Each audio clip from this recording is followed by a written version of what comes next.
महात्मा बुद्ध की मानवता को, ह्यूमैनिटी को सबसे बड़ी देन है मध्यम मार्ग। अब मध्यम मार्ग क्या है वो सबका अपना अलग अलग नज़रिया है, लेकिन सिंपल सी बात है, मध्यम मार्ग का मतलब है अति ना होना, यानी कि एक्सट्रीम कंडीशन को कहीं नहीं अपनाएंगे, चाहे बात कितनी बढ़िया हो या कितनी घटिया। एक्सट्रीम कंडीशन को नहीं, बीच में लेके चलेंगे। बीच में कैसे? जैसे आप अहिंसक हो, तो अहिंसक का मीनिंग ये नहीं होता कि आप कभी भी हिंसा एक्सेप्ट नहीं कर सकते। भैया, अगर कभी आपको ऐसा लगे कि हिंसा जरूरी है, या अपने जीवन के लिए ज़रूरी है, या अपने कंट्री के लिए दुश्मनों के अगेंस्ट हिंसा ज़रूरी है, तो हिंसा की जा सकती है।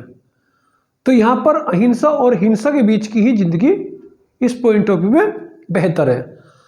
उसी तरीके से आप एक आम जीवन का एक छोटा सा एग्जाम्पल और ले लीजिए। सपोज करिए आप शराब नहीं पीते, लेकिन कोई बहुत अच्छा आदमी कोई मेडिसिन पर्पज से या किसी और पर्पज से शराब पी लेता है, तो आप उसके प्रति बहुत निगेटिव नहीं हो सकते।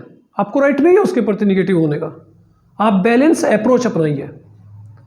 बैलेंस अप्रोच अपनाएंगे तो आपकी ज़िंदगी में एक बेहतर आदमी बना रहेगा, और नहीं तो क्या होगा, वो आदमी आपसे दूर हो जाएगा। ठीक है?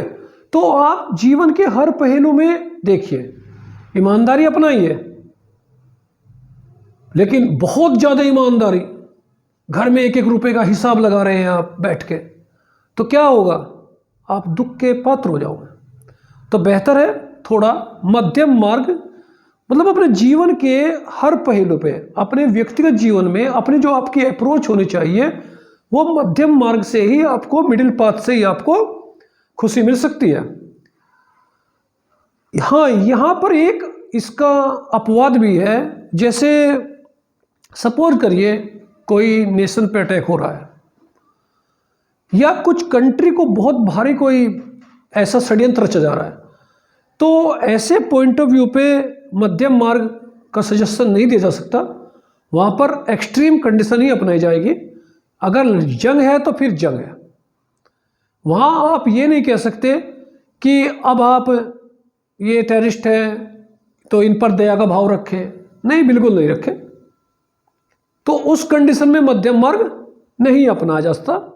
लेकिन पर्सनल लाइफ में, सभ्य लोगों के बीच में आप अपना मध्यम मार्ग का अगर राह अपनाएंगे तो बेहतर जीवन जिएंगे।